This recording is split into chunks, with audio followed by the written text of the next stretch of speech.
So I'll start by saying that the first thing I thought when I got a look at this LD topic was, unless the negative just doesn't know what they're doing, they ought to win every round on this topic.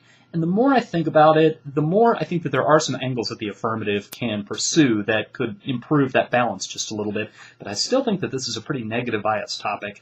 And I really don't know what they were doing when they flipped the sides on it with the rewording of the topic, just because it's been my experience in working with LD over the years that when you have two debaters who are both equally experienced and equally skillful and a judge who knows what's going on, the negative still has an advantage because you've got those long stretches of time to explain and deepen your arguments. And even though the affirmative gets to define sort of the parameters of the debate and also gets to speak last, that really doesn't offset the fact that the affirmative kind of has to be on the run in every speech except for the first speech. So the negative, I think, gets all the explanation time and also gets a slightly easier job just because of the content.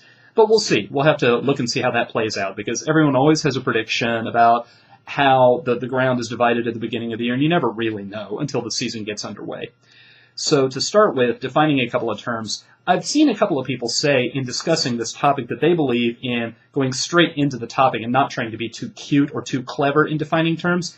On the whole, I think that that's a good idea. On the whole, I agree with that. Because when you have a judge who knows what's going on, if they see that you really are kind of trying to twist or tweak your ground with a definition that's outside the mainstream, that can really leave a bad taste in a lot of judges' mouths, and you might find that they are rooting for your opponent to find a way out of that trick. And one of the ways to do the most winning over the long term is to pick strategies where you make a good impression on the judge, to where the judge deep down wants to see you win. Even if they're doing their best to be neutral and impartial, they like what you do, and so at a level maybe that's below the conscious level, they're kind of tugging for you. And I have found that playing with definitions does not really get you that.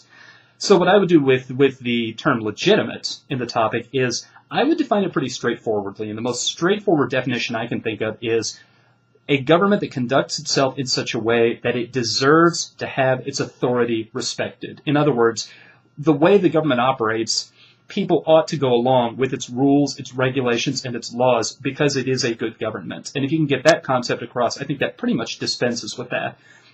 As for rights, I think that there's a simple way that you can explain the concept of a right, but then there is kind of a spin-off definitional issue where I think the affirmative and negative can do some productive struggling. I think you could start off by defining a right as any circumstance or any decision area in which an individual has a legitimate claim to have all competing interests dismissed. In other words, a person can say, I have the right to take this action, I have the right to make this decision, and it's not important what other people say, these are the consequences for us, these are the reasons why you shouldn't. I nevertheless have the right to dismiss all of that. I have the right to say, this is my decision, this is my action, and I have perfect autonomy in this arena. Now, one of the spin-off definitions that I think might turn out to be kind of interesting is, because I think one of the affirmative's ways in the topic will be to attack the concept of rights philosophically and say that it's created more problems than it really has, improved matters, would be to say, are rights discovered or are rights invented?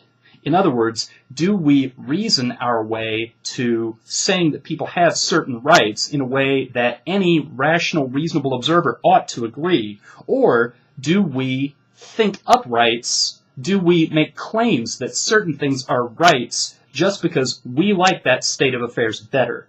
If it's the latter, then I think the affirmative, and I'm getting ahead of myself, I think the affirmative can say that that has created a good bit of trouble. But if it's the former, if it's that rights are discovered, then I think that helps the negative with their ground a good bit.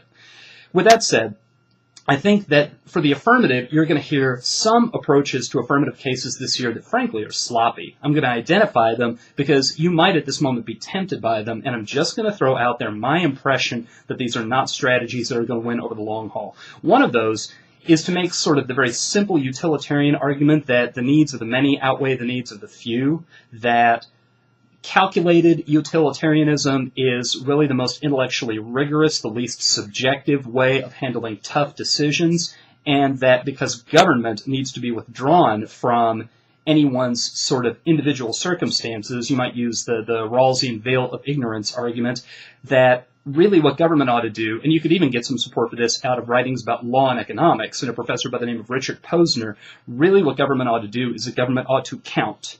And it ought to make all its decisions based on data that it can count. And when you do that, then what you do is you dismiss individual rights if they impede on the broader general welfare. I think that that's kind of an imprecise approach to the topic. I don't think that it gets to what the topic is talking about as far as popular sovereignty necessarily. That's the will, not necessarily the well-being. And it's also an argument that's just asking to be shot down. I mean, over time, this is not an argument that's appealing to people you pull off the street, that if a lot of people have a need, it outweighs the interests of a couple of people. If you've seen any of the Star Trek movies, you may have seen that Mr. Spock is always saying the needs of the many outweigh the needs of the few or the needs of the one, and to him that's logical. And the way the stories are put together, they always give lie to that and say, no, the one really does matter. So someone in their last rebuttal who's making kind of a passionate, almost emotional case against that is really going to have a big, big, fat rhetorical topic to aim at. So I don't think just going utilitarian and saying counting up is the most fair, the most just way, and therefore what a government ought to do, I don't think that that's really a promising strategy. Another way you could go about being affirmative that I don't think is going to be a winner over the long haul would be to make the argument that individual entitlements tend to snowball, tend to become permanent, and tend to overwhelm the public good. Now, it could be that the politics of your judges mean that in the short term, in particular rounds, that's an appealing strategy, but I think you give the negative too many angles to say, yes, there are horror stories, yes, there are anecdotes, but really looked at in the big picture, that's just not an argument that's tenable. So I would advise you away from those approaches. Here are some approaches that I think are actually good, or at least some things that I think you ought to take into account while you're putting your affirmative case together.